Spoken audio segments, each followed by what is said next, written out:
Hello， 大家好，欢迎回来我的频道。那么这一期视频呢，我打算跟大家聊一聊 Top 12的一个传说英雄。那么基于目前现版本 1.12 最后的尾巴这个版本里，我们最强的一个12个传说英雄呢，我做了一个筛选。那么这个评选的标准呢，并不是说像他在某个场合特别不可替代，而是一个英雄的泛用性，也就它可以使用在尽可能多的场合里，这样能够帮助到我们的玩家能够攻克更多的副本和关卡。那么我也希望通过这个 Top 12呢，能够给很多新入坑的玩家以及不太了解传说英雄的玩家呢，一个比较明确的一个参考。那么这个排名呢，我也是咨询了很多在白金竞技场以及在很多副本都打得非常好的一些高端玩家的一些意见来汇总而成的这个排名。希望这个排名呢，能帮助大家理解在目前的版本里什么样的英雄使用的范围比较的广，同时也非常的强势。好了，我们开始吧。首先这一次的一个 Top 12呢，有很多英雄很遗憾我一直想选，但是跟一些大佬聊天以后呢，最终还是很艰难的把它排除出去了。包括这个版本非常火热，公会里无可替代的一个英雄维奥，那么包括同样是具有很独特作用的，比如说像王子这样的英雄，那么我们都最终把这些英雄剔除在外，因为这些英雄它不足以让你这个队伍或者这个账号能够在很多副本的场合以及在竞技场各种地方都能够派上非常大的用场，同时具有非常顶尖的一个实力水平。所以最终我们筛选出来的这个榜单呢，可能会有个别英雄会出乎大家的意料，同时也会有一些英雄很遗憾没有入榜，但是这个榜单我觉得目前为止还是考虑的比较周全的一个榜单。那么如果你有这些榜单里的英雄，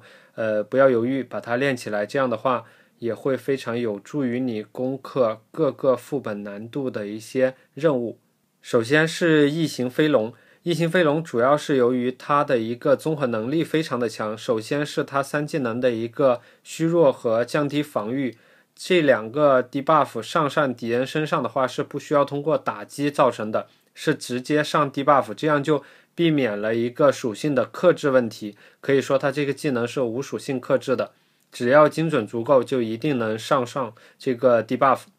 其次它的一个上毒也是非常的强劲，那么这个毒的持续回合也非常的长，而且它一技能在敌人身上有减益的时候能打出增伤，这样的话最终如果 BOSS 叠加了很多的毒和一些 debuff 的话，它最终的伤害会非常的高。而且在其他的场合，一旦飞龙击杀了敌人之后，同时它的一个溢出伤害的话会直接乘以3倍来打在别人的身上，这个会非常的疼，也有助于清掉一些小兵关卡。目前可以说飞龙是现版本的一个输出上毒手的一个不可替代的第一人选。那么这个英雄如果你有的话练起来吧，同时今天的这个10倍概率也是抽飞龙，虽然这个10倍概率在玩一个文字游戏，但是如果你有足够的碎片又想要飞龙的话可以试一试。第二个是女武神，女武神这个英雄的话主要是强在它的一个护盾，它的护盾是按照防御力来计算的，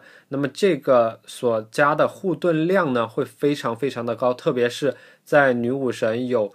加防御 buff 的情况下，同时它自身堆很高的防御情况下，这个盾可以有效的保证在各个地方都能够存活很长的时间，这就是女武神屹立于现在版本里它一个非常重要的原因。同时它在加盾的时候还会加反击，这是一个群反，而且这个群反的基础上还能有很强的保护能力，可以说是现在目前所有英雄里最强的一个保护能力，所以说它的一个地位也是无可撼动的，你可以在任何的场合使用它做任何的事情，这对你的队伍来说是一个非常好的一个补充。接下来是拜尔这个英雄，他是一个强势了非常多版本的一个英雄，虽然经历了一定程度的削弱在最开始，但是目前看来他依然是处于一个顶尖团队的作用，在各个场合都能发挥他的作用。其实主要是由于他有一个2技能是回合 CD 非常短的一个上毒同时清 buff 加血的一个技能，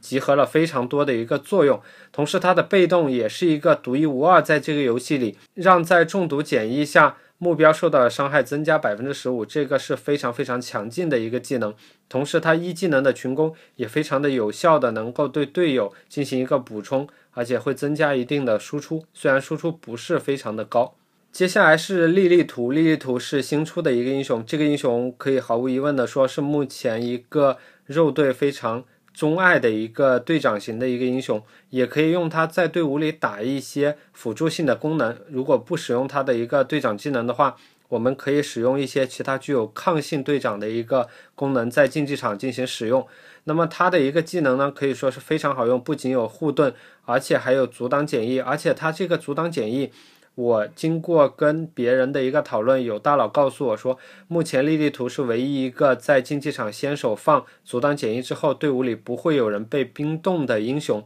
因为上一期我做了那个引诱者，我做了测试，每一次放阻挡减役之后都会被冰冻某一个人，但是莉莉图不会，所以这就是它目前非常优势的一个地方。同时它还拥有复活技能，这样对于团队的一个补充来说，和审判者搭配起来可能是非常非常好用的。同时它的被动技能也是非常非常的厉害，也是能够降低整个队伍受到的伤害的。所以说莉莉图它也是这个版本泛用性非常非常强的一个英雄。然后是不朽的克里斯克，这个被戏称为龙龟的这个英雄呢，也是一个很强劲的英雄，他的被动同时能给对方上很多的 debuff， 同时还有一个护盾，虽然这个护盾在某些场合并不是很好用，但是配合上他其他的一些技能上的激怒，以及其他的一些对队友的一个保护和加血的一个功能的话，那么这个英雄他实际上身上肩负了非常非常多的一个团队辅助的一个功能，可以说是一个辅助性非常强的一个英雄，这也就为他在所有不同类型队伍里都能发挥作用打下了一个坚实的基础，因为辅助在每个队伍里都不会嫌多。接下来是尼古拉斯，尼古拉斯是一个强势了非常久的一个英雄，同时目前他是不死流中一个可以使用的一个英雄之一。虽然目前新版本不知道对不死流会有怎么样的削弱，以及对工会 BOSS 的机制会有什么样的改变，但是无可否认的是，不管这些机制或者是流派的一个变动，它本身这个尼古拉斯它自身的能力就非常的强劲，主要是源于它的一个护盾以及它的一个不死，同时它一技能的这个冰冻是无法抵抗的，这一点也是非常变态的一点，虽然概率只有 50%， 但是触发起来也是比较的麻烦的，这样就我们不用对尼古拉斯堆精准，它就非常非常的好用，同时它的一个整体的面板也非常的优秀，所以这个英雄我也是非常喜欢的。接下来是另外一个不死流派的英雄罗切德，那么罗切德这个同样是用于不死流，但是它除了不死以外，它其实还有别的技能也非常的好用，比如说它的二技能无法抵抗的减役，直接上阻挡冷却和阻挡增益，这样对单个敌人的控制作用真的是非常强，这个敌人几乎就没法受到任何样的 buff 的加成了。而且它的一技能能够随机的偷取一个增益，也是一个锦上添花的技能，所以罗切也是一个非常非常好用的一个英雄，在任何的一个场合我们都可以使用它作为保护以及上 debuff 的一个英雄。接下来是驯教士，驯教士作为群反之一，也是一个功能性很强的英雄，它自身除了反击，还集合了降低防御、降低攻击以及激怒，同时还有增加防御力这样的一系列的 buff， 也是和龙龟一样，它的定位就是群反加辅助，它的辅助能力呢比龙龟略为弱一些，但是它的有一个群反，所以它在整体的队伍地位上其实和龙龟是差不多的，甚至在某种程度上还更高一些，因为群反的数量目前还是比较少的。而且根据官方最新的一些消息的透露呢，后续也并不会出更多的一个群反击英雄，所以目前群反击还是一个热饽饽，大家还是会比较的喜爱这样的英雄。再就是兽人阵营的一个战神，战神的话主要是在于它的一个短 CD， 同时不仅有护盾，还能有阻挡减役，它的护盾是以生命值为护盾基础的英雄里，目前是比例是最高的，达到了 30%， 但是实际计算下来和使用下来的话，它的护盾是不如女武神的，而且它之所以厉害的其实不仅仅是由于它的护盾，还有它的一技能有低概率的延长目标所有减役，就类似于一个小维奥的作用，概率没有维奥那么高，但是也能够有几率触发。而且它的3技能在副本里会非常非常的好用，不仅有推条，还能有将对面的技能变为冷却状态这么一个效果。我也是非常推荐这个作为队伍里的万金油进行一个带队，然后对很多不仅是新手玩家，对很多老手玩家来说它也是有很大帮助的。另一个泛用性很强的是瑞格林。瑞格林这个英雄经过上次的加强以后，不仅有拉条效果，同时它还有移除减1和治疗的效果。那么这个技能呢和拜尔比较像，但是美中不足，就是 CD 稍微长了一些。但是它有一个复活队友的技能，以 75% 生命值和满行动力复活，这样的复活的话，在2回合 CD 下真的是非常非常可怕的。所以这个英雄让他在队伍里，无论是什么样的队伍，在什么样的场合都有他的一席之地。